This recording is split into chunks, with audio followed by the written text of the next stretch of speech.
everybody, welcome. This is Dr. Heather coming to you live from my kitchen. Today is when we announce our next private Zoom that we do, and it's going to be part 4. We've been doing a Keto Basics series, so if you guys are brand new, welcome, and please feel free to share this video or any other videos, anything that I post with friends and family, neighbors. This is all about us coming together as a community and helping each other be healthy. So I'm a little cramped for time today. I've got some guests coming over for dinner, some friends from high school, so they've been friends for like 30, 40 years, which is incredible. Anyway, I just want to give a shout out to what we're going to be talking about on our next Zoom, which will be Tuesday at 7 p.m. Central Standard Time.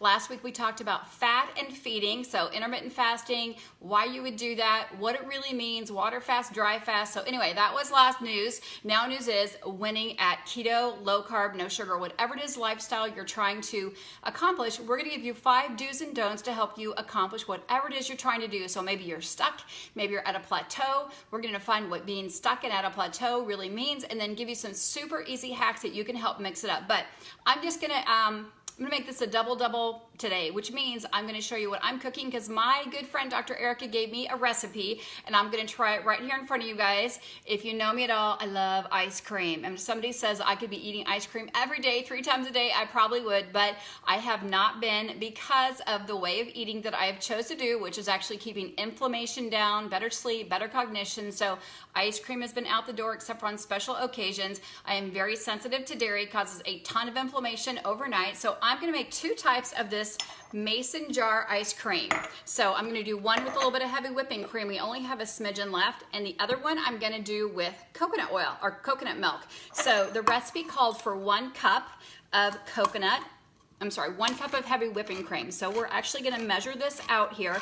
I have nobody home, so it's quiet, but I have no one to run the camera either. So it probably will not be perfect, but that's okay. We don't confuse progress for perfect. So if you guys have not used coconut milk before and you've been buying it in the box, it's real watery. This is what real coconut looks like. It's super hard and thick. Sometimes you have to scoop it out a little bit. So I need exactly 1 cup of coconut milk for my mason jar ice cream. If you guys are interested in more ice cream, love ice cream, we are super privileged to have Christy Honeycutt Sullivan coming to Low Carb KC October 19th and 20th. She will be showing us her favorite ice cream recipes. That is a no-brainer. Today I'm just going to do a little bit of vanilla with chocolate chip. I'm making a huge mess if you guys can see that. So I'm actually going to point the camera down so you can see. I'm simply just taking the can. I only need 1 cup, so there's a bunch of fat in there. And since I'm short on a heavy whipping cream, I'm just going to substitute. So it is simply 1 cup of, she called for heavy whipping cream, so I'm going to use coconut milk, and it's kind of icky, so I'm just going to pour it in my wide mouth. I'm going to do it over the sink over here, guys. My family were here, they would tell you I'm not a very tidy cook. So I'm just going to put that in there. And then it calls for 3/4 of a teaspoon of vanilla, and I use real organic vanilla extract. So 3/4 of a teaspoon. This is a teaspoon, so I won't fill it all the way. And then it calls for 2 tablespoons of either monk fruit or swerve. So I am actually going to use swerve. Monk fruit still has a little bit of information out there. It still tends to raise some people's glycemic index, some people's glucose. So I'm actually going to use canned or just swerve. She said 2 tablespoons. Sheila, what are you saying? When I buy canned coconut milk, it's not that thick. Yeah, it should be thick. I always use the Thai brand because it's kind of the original one that's been out for decades. You could put it in the refrigerator if you want to set it up higher. So I'm going to put my 2 tablespoons right in here. And then we're going to make the other one with heavy whipping cream. And so simply, I need to get a rag here, guys. I think this is why I don't do cooking videos. It's hard to get them organized. So I'm just going to wipe out the outside because I was a little bit messy, and she said simply just put the lid on.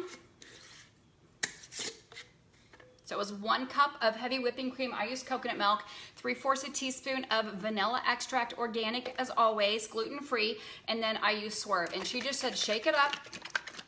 I'm gonna shake it up.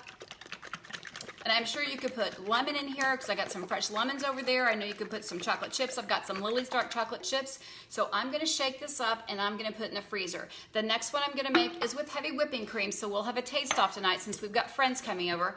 Heavy whipping cream is all dairy. And so that's how she made it and said it turned out pretty good. So I'm going to get a measure out. You know, heavy whipping cream, if you guys see, it's pretty thick. So it looks like I'm still short a cup, so I am going to use what I have left here. So I'm just gonna scrape out the thick part that I have.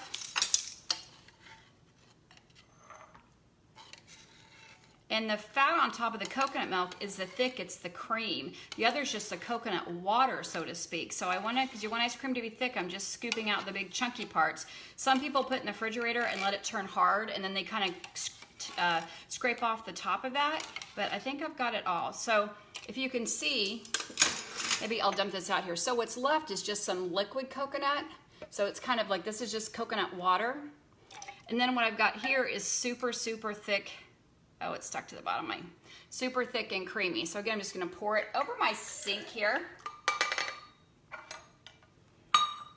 And I hate to waste stuff, so I'm probably gonna pour the coconut milk in here anyway. You can see that's a little bit more consistent than the coconut milk was. So again, the same recipe we're gonna go for, which is 3/4 a teaspoon of vanilla extract,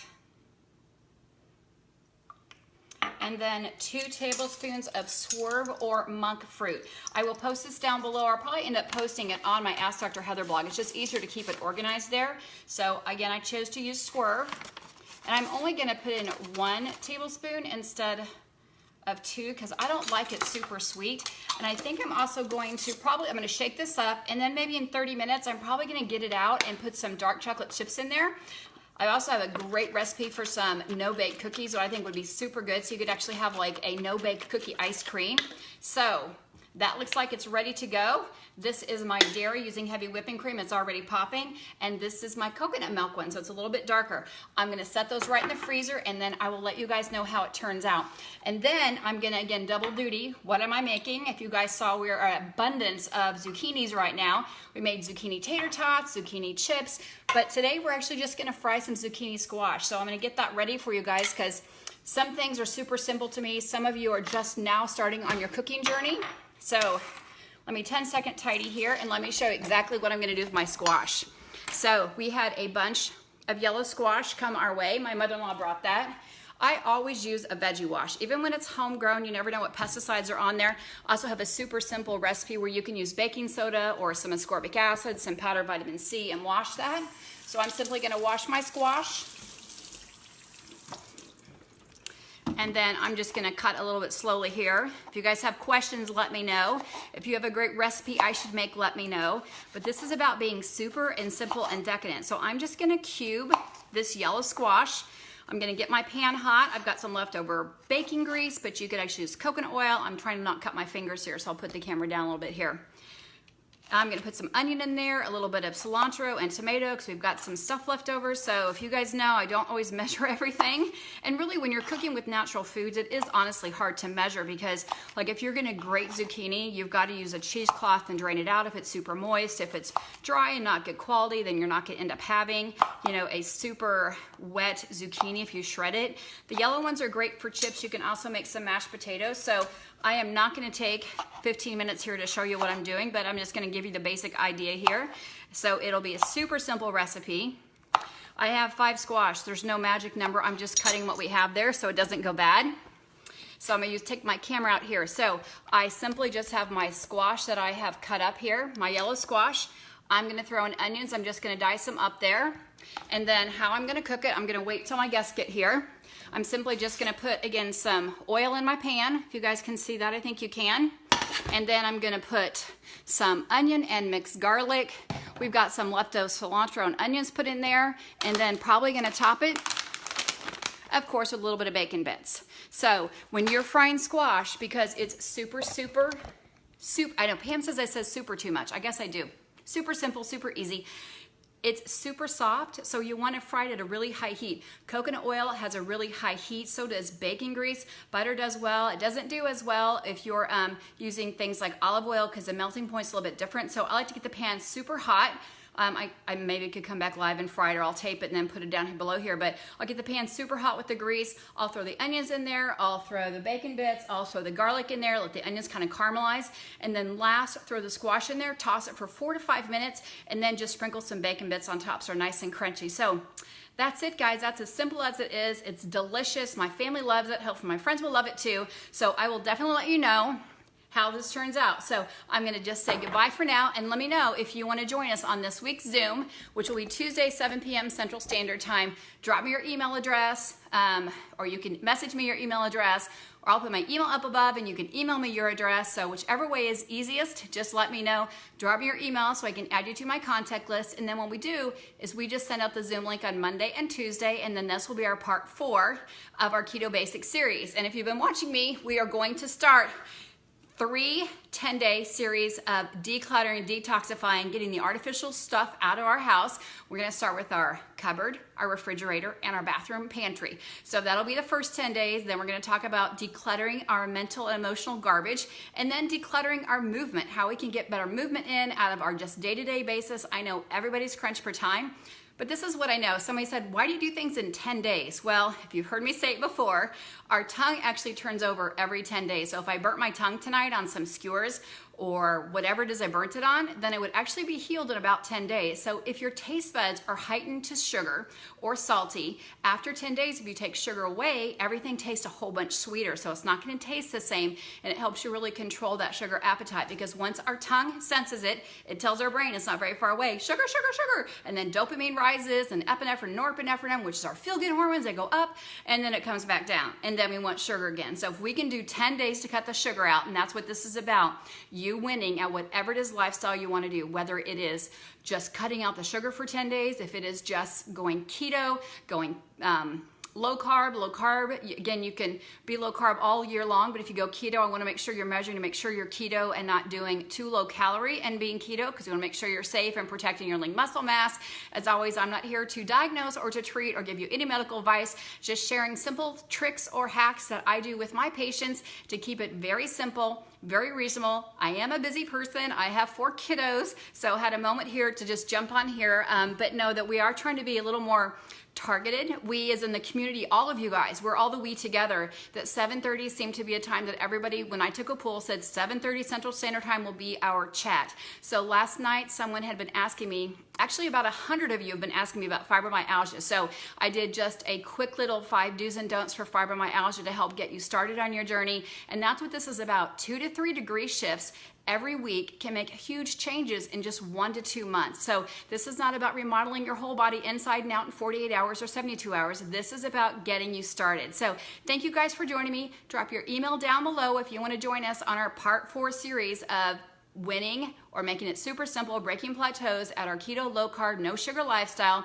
And then again, we're gonna be starting a 10-day series, which will be just 4 or 5 minute videos, super quick, of little hacks that you can substitute. So we'll share about why you should wash your veggies. That's one simple hack. We're gonna talk about getting some of the other toxic things out of your house, since we are exposed to over 100,000 toxins before we walk out the door to even go to work. So we're gonna talk about how we can detox our life, super simple. It doesn't really cost very much. You're probably gonna end up saving money because you're not gonna buy air fresheners and other things. We're gonna show you how to home make a few things, even simple things that your kiddos can make. So thanks for joining me today, guys. This is Ask Dr. Heather saying have an amazing weekend, and I'll be checking in with you soon. Again, don't forget, Stephanie, thanks for dropping that down. Again, you guys, this is all free to share. I had people be so kind. Do you mind if I share this information on fibromyalgia?